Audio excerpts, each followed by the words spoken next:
This week on The Rock, we go back to our roots and reintroduce the first-person series, taking a look at Ty Swap's obsession with the Marvel Universe. Next up, we take a deeper look into how these wonderful Rock segments are made, going behind the scenes with the crew. And to finish off this week's show, we check out how Dungeons & Dragons works,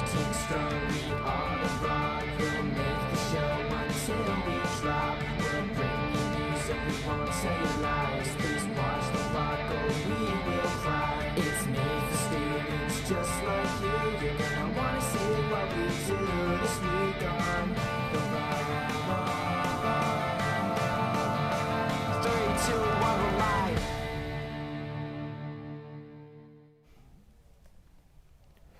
Welcome back, AHS. I'm Dawson Lone. And I'm Riley Thomas. We got a great show lined up for you today. Hey Riley, have you seen the new Spider-Man movie? I have, and I thought it was great. I heard Ty Swap is a big fan of it too. Why don't we take a look at our returning first-person series on The Rock about Ty's love for Spider-Man. I'm Ty Swap, and this is my first person.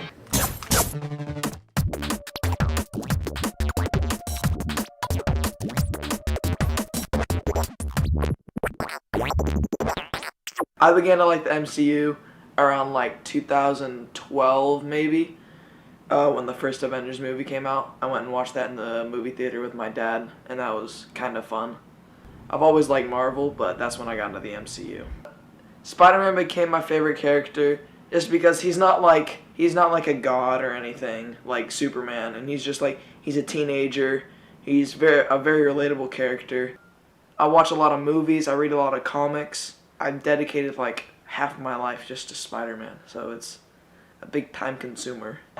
As long as I've known Ty, he's been obsessed with Marvel, to say the least.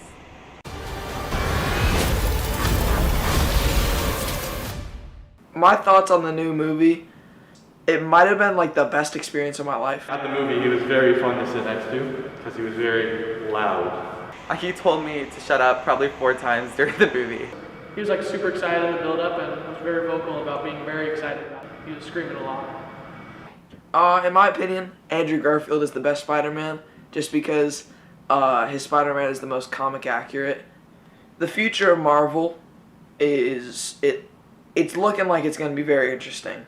A character that you should really pay attention to is Doctor Strange, because he's setting up all this multiverse stuff that could connect all Marvel movies that have ever happened. The main thing that Marvel and Spider-Man has taught me is that with great power comes great responsibility.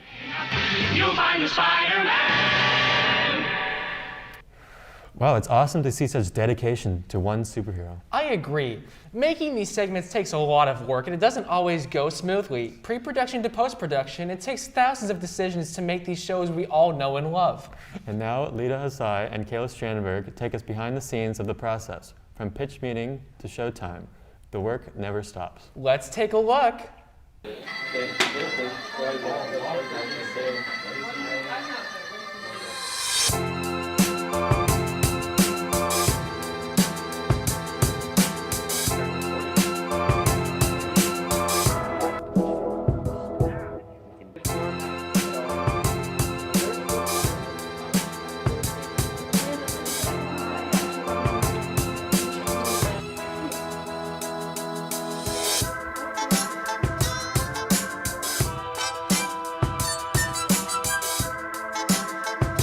Two of the members of our group are gone, so we might have a 2-segment show.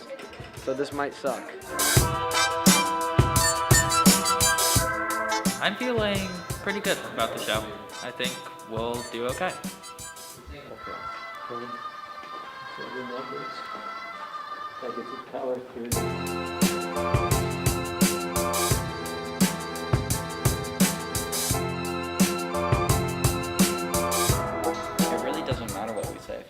COVID, New Year's resolution. That's all we have to get through. Exactly. There's only 2 segments.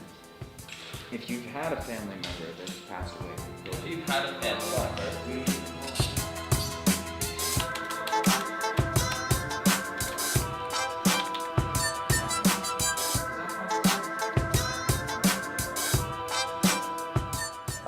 I feel pretty stressed. we're gonna wing it. We're just gonna ignore the script. We're gonna wing it. I think if birds could fly, Tenzin and I would be birds, and That's powerful. 5, lower the jib. 4, 3, 2, 1, go. Welcome back to the Rock AHS. So like the intro was smooth. That was for sure. And then where's the music at, kid? That was awful. I think that's pretty awesome to see what we do from a different perspective. Totally agree. In our final segment, we roll the dice to look at what exactly Dungeons & Dragons is and how to get into it. Shut up! The woman's talking! I play D&D because it's a really fun way to kind of get out of yourself and kind of just be a different person. I really like acting and that kind of stuff, so that part, the performance almost, is my favorite part of it.